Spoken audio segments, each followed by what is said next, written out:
Welcome, welcome, welcome, my friends. I'm here today for another record review.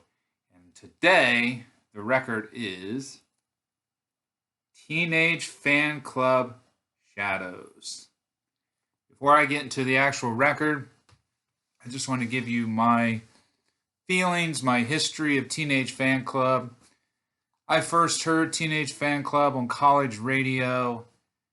It was from Bandwagon-esque. I think the concept was the song that I heard. Immediately fell in love with the guitar work and the harkening back to like a 60s Birds type sound.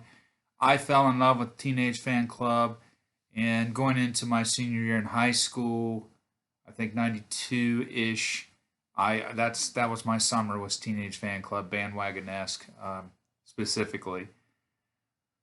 So I have followed them since. I've seen them live twice. I saw them in '98 at Radiohead's OK Computer Small Club Tour. This was before Radiohead really blew up. I saw them at the now closed Metropole in Pittsburgh, opening for Radiohead. Great show. It was very packed, full of people, of course, but it was a lovely show. And then I saw Teenage Fan Club live. I'm thinking on the Man Made album tour, perhaps. I saw them at Mr. Small's in Pittsburgh as well. Love the set list. It was almost perfect.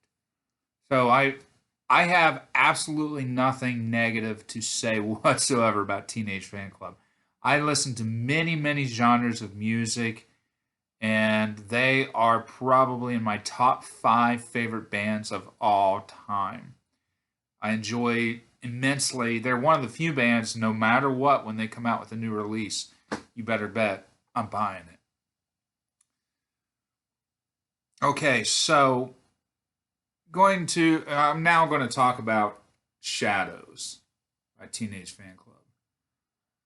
This album, there's several bands that when they have a long career like Teenage Fan Club, or somewhat long career, they have a tendency to build up to a crescendo and peak, and then sort of maybe descend down. Maybe not at a quick rate or fall, but definitely on the decline. I think you can clearly see that in artists like U2. They may have peaked on Joshua Tree, Octone Baby, somewhere around that time frame, and then there definitely was a decline in their fans, their appreciation, and even the quality of work can be argued that it was on the decline. I think you can say that about REM.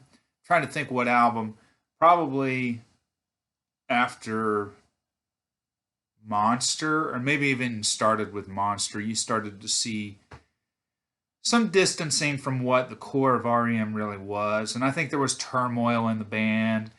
And I don't think you saw that as far as internally in U2 that I know of. But both of those bands definitely they peaked and then they just sort of declined. And there's a clear picture of their rise, their peak, and then their fading into the sunlight. Well, and then you have bands like Teenage Fan Club, where there's the definite rise and what can be argued as the peak, but they don't decline. They just flatten the curve out and continue maturing and developing their sound. I would say, probably Songs from Northern Britain would be their peak period, maybe even Howdy, but I think at that point they were starting to flatten the curve and really just hone in and just on what they had already created and just perfecting it and just creating beauty and experimenting a little bit, but not too much. Maybe mellow it out a bit. But I think they've never declined. Every single album is just glorious and great. And Teenage Fan Club, have they changed somewhat? Yeah, I don't think. I think it's natural. I mean, they were, hungry at the time, and they were on Geffen Records, and they were still youthful, exuberant, and finding their peak. So it's natural you're going to have this maturation that you see in artists like this. A couple other bands that I think that are very similar to this, what I call a rise and then a flattening. Sloan, for years, they've never put out a bad record.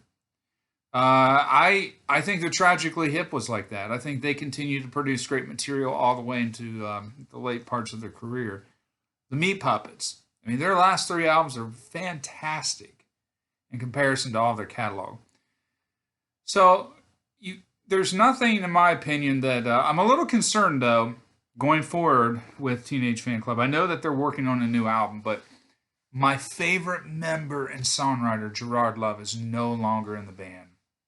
That is a real disappointment.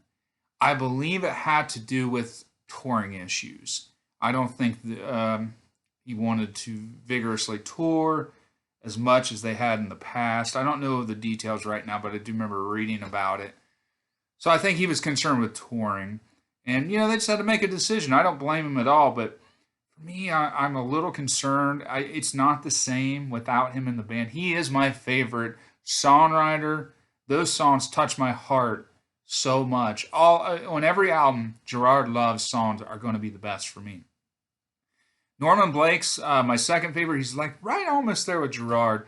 Love all of his material. And then Raymond McGinley is a step down for me. He writes really good songs. He's pivotal to the band. His guitar work, definitely. But his actual songs are third in place for me.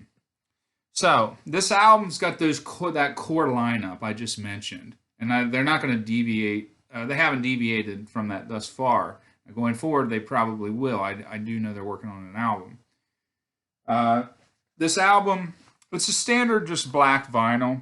It was originally released on the Perma imprint, their own imprint, prior to the mighty Merge Records releasing it in 2010 in the U.S. And I can't say enough about Merge Records, how wonderful they have. They've never been a bad record label. They've survived. They were in like the big indie rising of record labels, and they're still great. Everything they put out, I love it. It's fantastic. So I'm very happy that Teenage Fanclub has found a home with Merge, or they were at this time anyway. I think Man Made was on Merge as well. I can't remember if the last album they put out, their most recent, was on Merge. But anyway, I'm very happy that they have done some work with Merge. On the inside, you also get this artwork insert. And then it's just a standard black vinyl. There's no lyric sheet or anything. But it's quality. It's very good. That record's pretty heavy. The lineup on this album also, aside from the core members I mentioned, it also features Francis McDonald and David McGowan. Now, going to the record itself, Shadows, you can see we have 12 tracks on the record.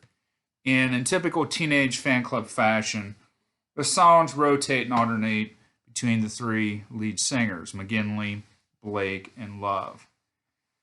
Starts out with a very strong song, Sometimes I Don't Need to Believe in Anything, a Gerard Love song. It's a great song.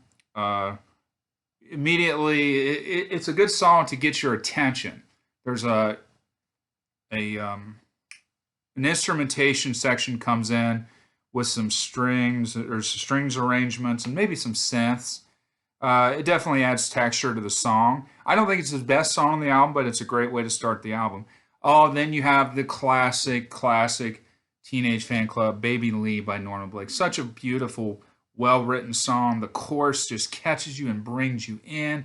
That chiming, classic Teenage Fanclub guitar. I've been looking for a while. I know a while ago I saw that they performed that on one of the U.S. late-night TV shows. I don't remember if it was Conan or if it was Letterman. I can't seem to find it. I've been looking for it on YouTube, but I know they performed that on a national late-night TV show.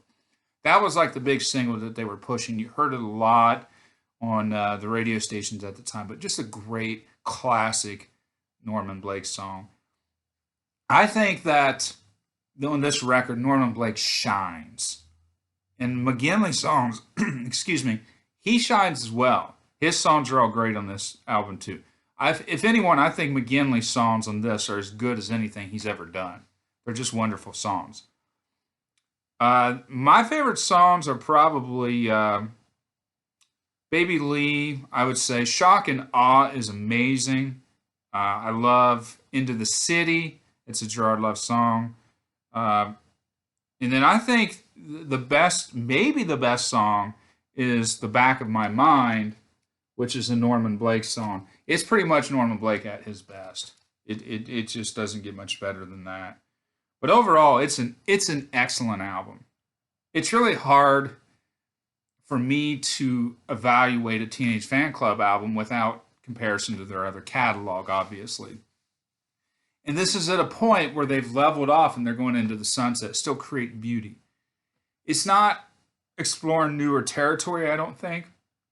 But what it is it's just really taking what they've done over the years and creating more beauty and just really honing in on their talents and coming out with just a perfect album. It's just great. I can't say enough about Teenage Fan Club Shadows. I would say, and there's really not a bad song on it. I mean, it's just, it's definitely a mature sounding album. It's pretty mellow. It's very singer songwriter oriented. It's got a Birds vibe, very mellow West Coast sort of. I think it lines somewhat with songs from Northern Britain. It's sort of got that vibe.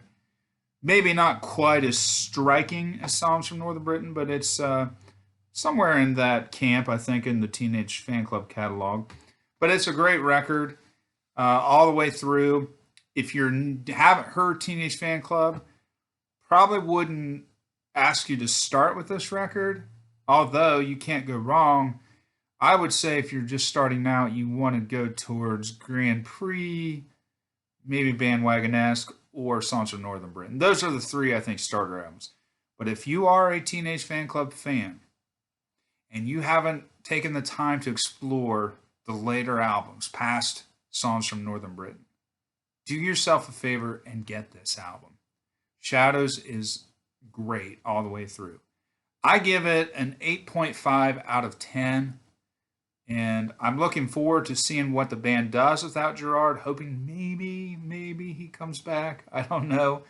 But anyway, I look forward to seeing Teenage Fan Club continue for a good while, making wonderful, beautiful, blissful music.